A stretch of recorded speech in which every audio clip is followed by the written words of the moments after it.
Welcome back to Drinks with Deb. I'm your host, Deborah Fletcher, coming to you live from Studio 1A, Rockefeller Plaza. Hello everyone, I have a very special guest for you today. Ladies and gentlemen, the President of the United States. Mr. Abraham Lincoln. Hi Deb, it's so great to see you. So great to see you too.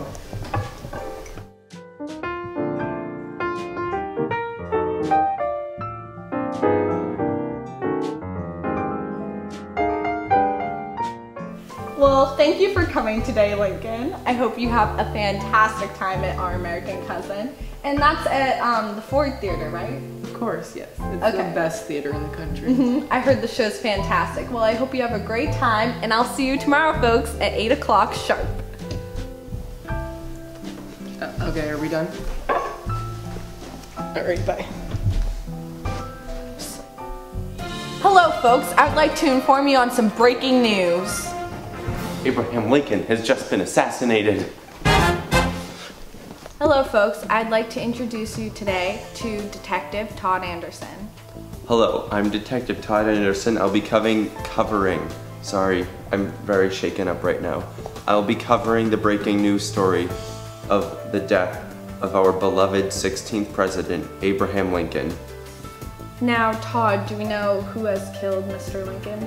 We do have a suspect from people inside the theater. We believe that John Wilkes Booth, beloved Shakespearean actor, has just committed an act of high treason and assassinated our president.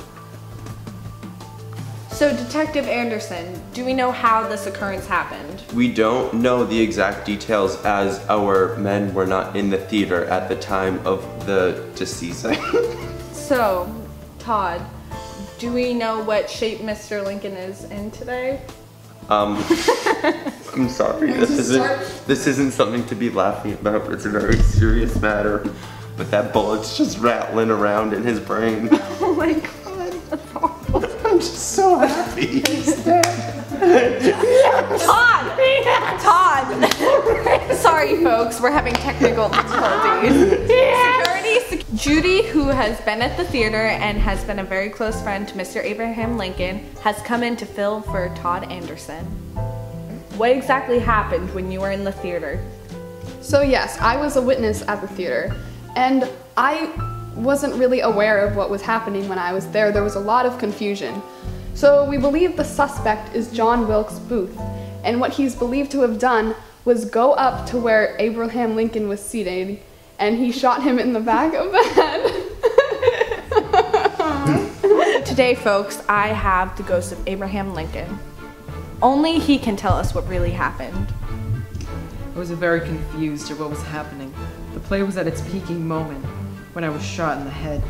The suspect jumped off my balcony and onto the stage. He yelled, "Sic semper tyrannis," and ran off.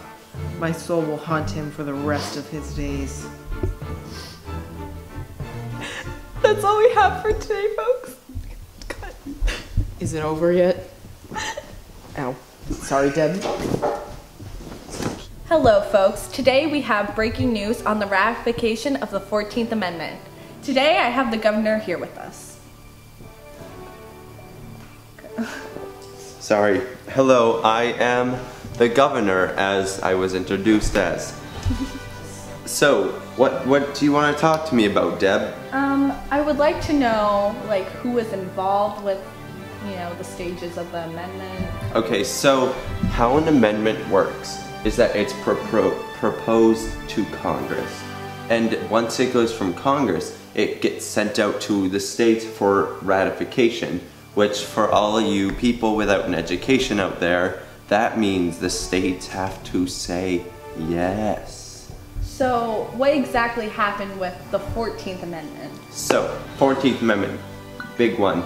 Equal protection for absolutely everyone under the law. It's a beautiful thing when you think about it. You know, the whole liberty, blah, blah, blah, blah, blah. So today we have Cynthia with us, and she will be talking about the announcement of the Supreme Court in the case of Plessy versus Ferguson. Thank you, Deb. So yes, I do have a lot of facts about the Homer Plessy versus Judge John H. Ferguson case. So what happened was that Plessy was on a train and he was in a car and he was told that he couldn't sit in that train car because it was for whites only. So he did not think this was fair. So what happened was Plessy appealed to the Supreme Court to defend his side of the case. This happened in 1896 in Louisiana. Thank you, Cynthia, for that very insightful story. Welcome back, folks. Today we have Mr. Smith talking about the impeachment of Andrew Johnson. Hello, I am Mr. Smith, a political expert here in Washington, D.C. So, Abraham Lincoln, the 16th President of the United States, when he was assassinated, his Vice President, Andrew Johnson, took over the office of the presidency, becoming the 17th President of the United States. As time went on, the people disagreed with his beliefs and they found him, they thought he had committed these high crimes, which would be seen as treason. So the people, and between the people in Congress and the representatives and the senators, and he was basically tried for impeachment, which would be him getting thrown out of his office. So as time went on, Congress found him technically impeachable. So the House of Representatives voted and said, yes, you should be impeached. But the Senate had the final decision to say whether he was guilty or not. They did not say he was guilty, which meant he stayed in the office. Thanks for watching Drinks with Deb. See you next time.